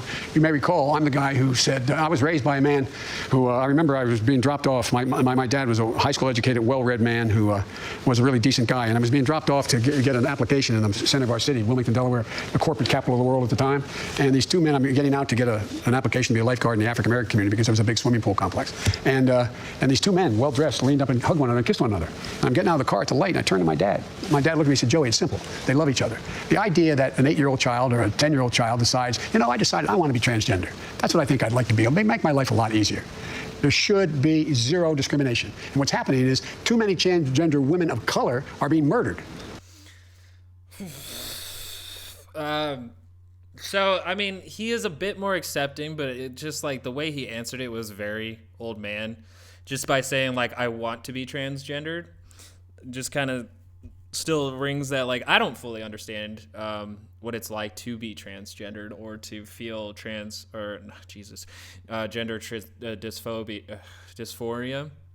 But the thing is, though, is to say I want to be transgendered is that kind of wording that's going to feed right into the right-wing narrative that being transgendered is a choice. And it's a much more complicated situation than that, whereas people realize that they are not the gender that their body appears to be. Or so it's not necessarily deciding what you want to be, but more accepting of who you are. And so his wording on that was a bit troubling for me, but for the most part, I give him credit for trying, because nobody even asks Trump about this question, because we know it's going to be either dumb or transphobic as shit, which I don't even know the difference. They're being murdered. I mean, I think it's up to now 17. Don't hold me to that number, but it's higher now. Yeah. And that's just this year. And so I promise you, there is no reason to suggest that there should be any right denied your daughter or daughters, whichever, one or two, your daughter, that your other daughter has a right to be and do. None, zero. And by the way, my son Bo, who passed away, was the Attorney General of the state of Delaware. He was the guy who got the first transgender law passed in the state of Delaware, and because of a young man who became a woman who worked for him in the Attorney General's office. We've got one more segment coming up. Thank you. I'm proud of it. Yeah, still not necessarily he really answered all of that, because he could have said that he had appointed the first trans woman to Delaware Attorney General, because, yeah. He did his best. He did his best, and I'm more interested to hear actually from the trans community exactly how he handled that, just because I myself am a cisgendered male, and I still like the perspective of mine is just that seemed slightly more compassionate than Trump ever would be.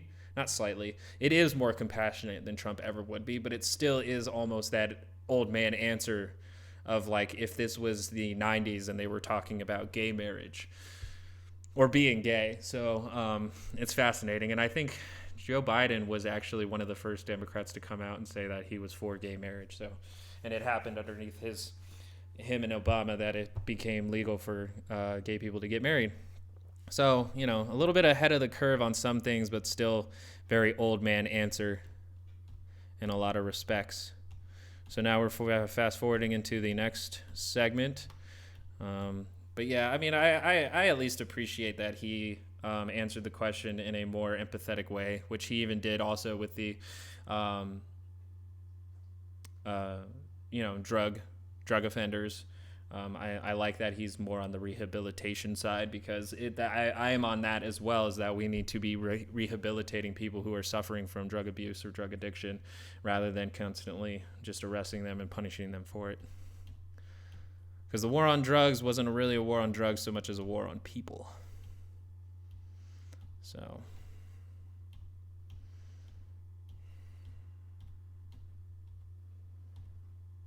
all right. Town Hall with former Vice President Joe Biden. The next question comes from Keenan Wilson, Narberth, Pennsylvania, Democrat. Good evening. You say that you committed to entering this race after the events of Charlottesville in 2017. I assume that feeling that prompted you to run will not go away once the results are determined. So, hypothetically, if you lose, How will you use your platform to urge President Donald Trump and those rallying behind him towards the ideals of a more perfect union? Well, to be very honest with you, I think that's very hard. He is not, things have not lent themselves to him learning from what's happened, what's gone before. Instead of being chastened by being one of the few presidents, the only president to be impeached and then have a member of his own party vote to expel him, it emboldened him. So, but what I will do, hopefully I'll go back to being a professor at the University of Pennsylvania and making the case that I've been made and at the Biden Institute at the University of Delaware, focusing on these same issues relating to what constitutes decency and honor in this country. It's just a thing that got me involved in public life to begin with. As a kid, I moved from Scranton where there were no African Americans. I moved down to Claymont, Delaware, and in Delaware we have the 8th largest black population as a percent of population. It was an epiphany for me seeing what was going on, and I got deeply involved. I'm no great shakes. I don't mean I wasn't John Lewis. I don't mean to imply that, but it's the thing that's motivated. My dad used to have an expression, for real. He said, everyone's entitled to be treated with dignity. Everybody. And it was real. Everybody is. And so whether I'm a defeated candidate for president back teaching or I'm elected president, it is a major element of everything that I'm about because it reflects who we are as a nation. And it's what makes us, this is every single solitary generation. The dial has moved closer and closer and more to inclusion. And we are a country that is a country of slaves who came here 400 years ago, indigenous people, and everyone else is an immigrant. And we're a diverse country. And unless we are able to treat people equally, we're just never going to meet our potential. But I think the American people want to see that happen. I think they're ready to see it happen. And I tell you one thing, if I'm elected president, you will not hear me race baiting, you'll not hear me dividing, you'll hear me trying to unify. And unify with, bring people together. When I said I was running because I wanted to unify the country, people said, well, they were the old days. We better be able to do it again. We better be able to do it again. Mr. Vice President, if you lose, what will that say to you about where America is today? Well, it could say that I'm a lousy candidate and I didn't do a good job. But I think, I hope that it doesn't say that we are as racially, ethnically, and religiously at odds with one another as it appears. Yeah, I don't know if Trump winning necessarily says the white supremacists win. I don't necessarily believe that. He does have the white supremacists under him, but for the most part, I don't think that's necessarily what it says. I think just for the most part that people are kind of tired of the ineffectual politician, and that's why Trump keeps winning. But for the most part, Trump is a terrible president, and that's why he should lose. The president wants us to be. Usually, the president, in my view, with all due respect, has been divide and conquer. The way he does better if he splits us. There's division.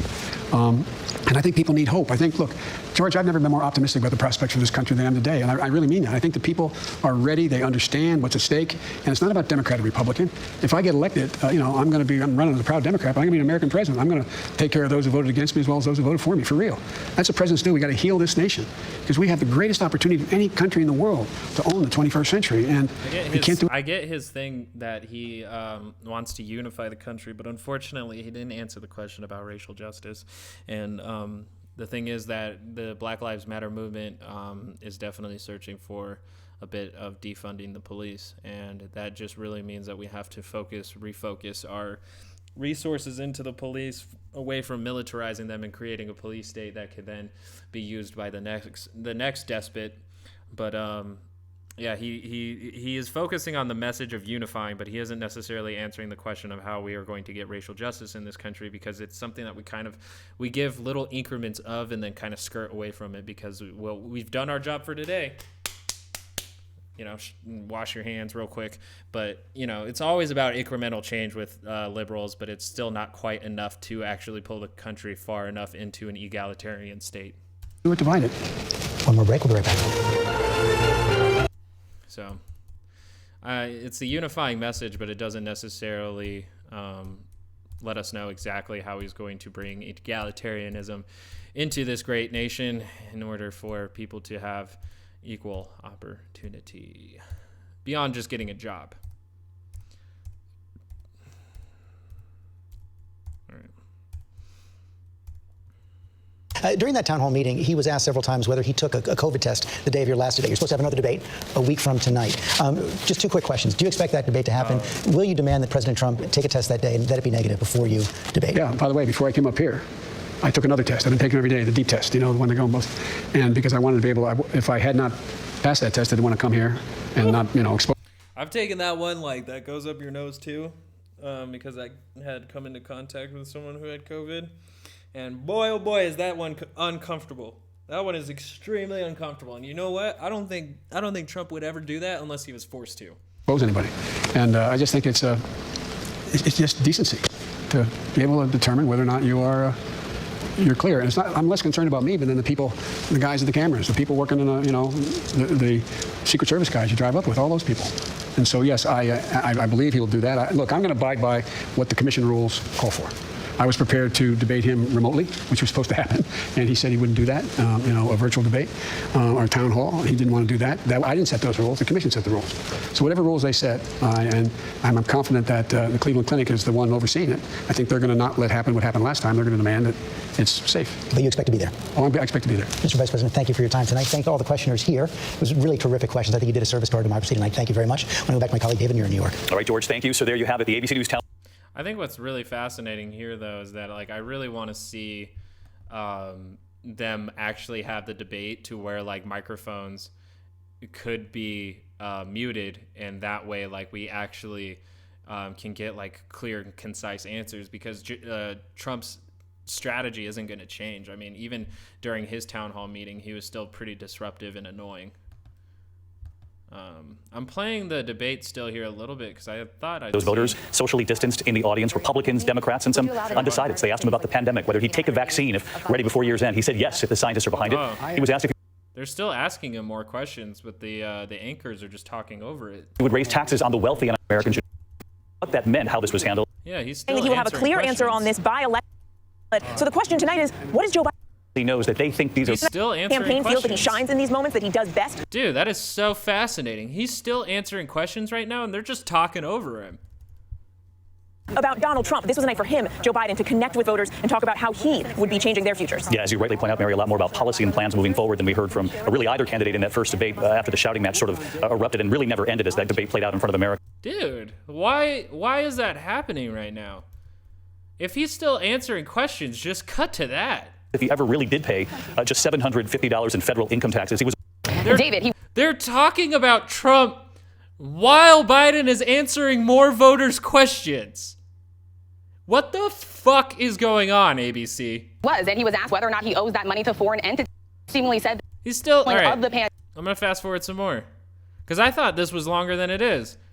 Contrast to the image you're seeing in Philadelphia right now, former Vice President Joe Biden with his mask back on, telling George just a short time ago that he was tested again today.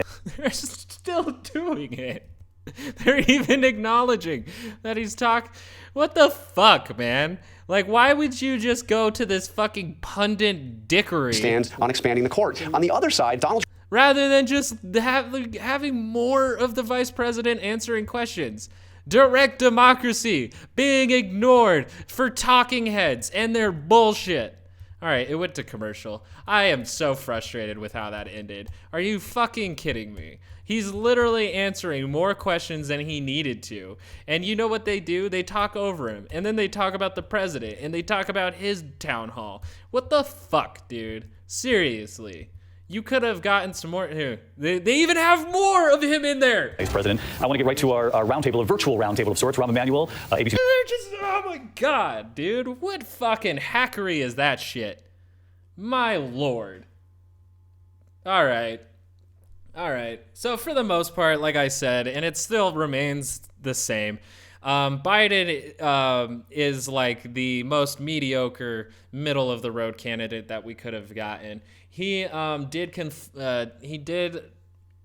answer for the most part that Trump does this and I would have done the opposite, and that there's certain things that we could do, and the government is able to do more than it actually does. But I don't think he's very in tune with actual public opinion and where we want to go in this country. I don't know necessarily how big progressives are in the Democratic Party, whether in the voter base or in the actual DNC and politicians.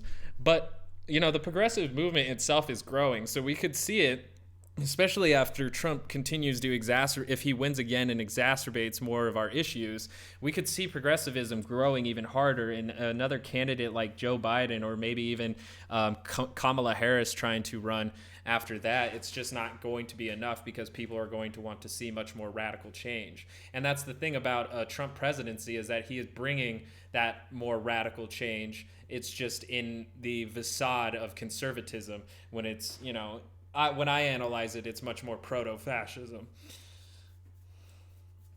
So, yeah. Yeah.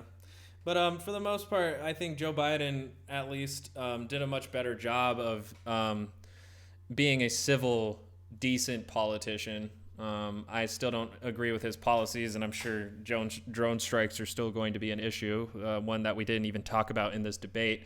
But for the most part, I like Joe Biden's civility much more than Trump's disruptive, childish behavior, because he just does ring so much like a despot tyrant to me, and would much rather see an authoritarian police state with laissez-faire capitalism mixed in there.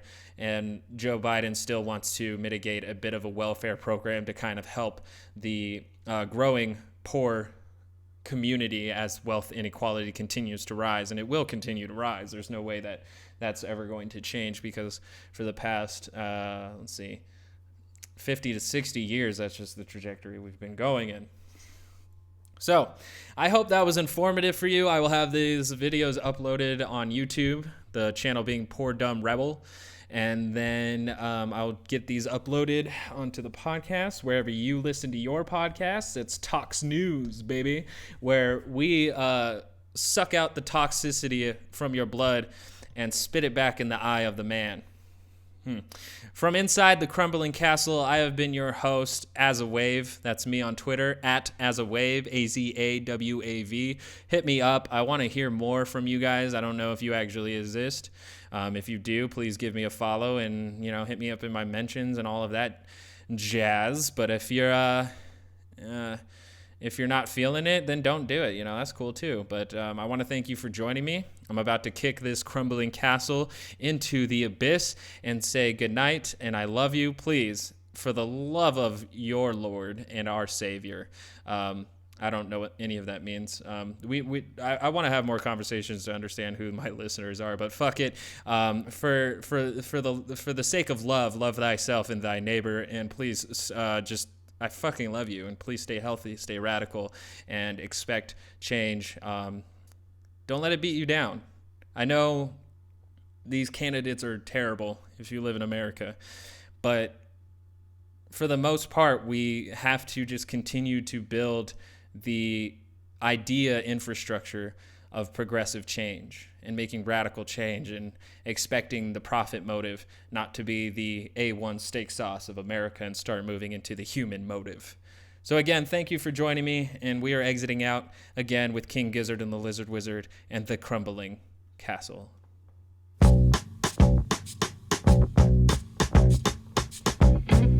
gotta stop the streaming.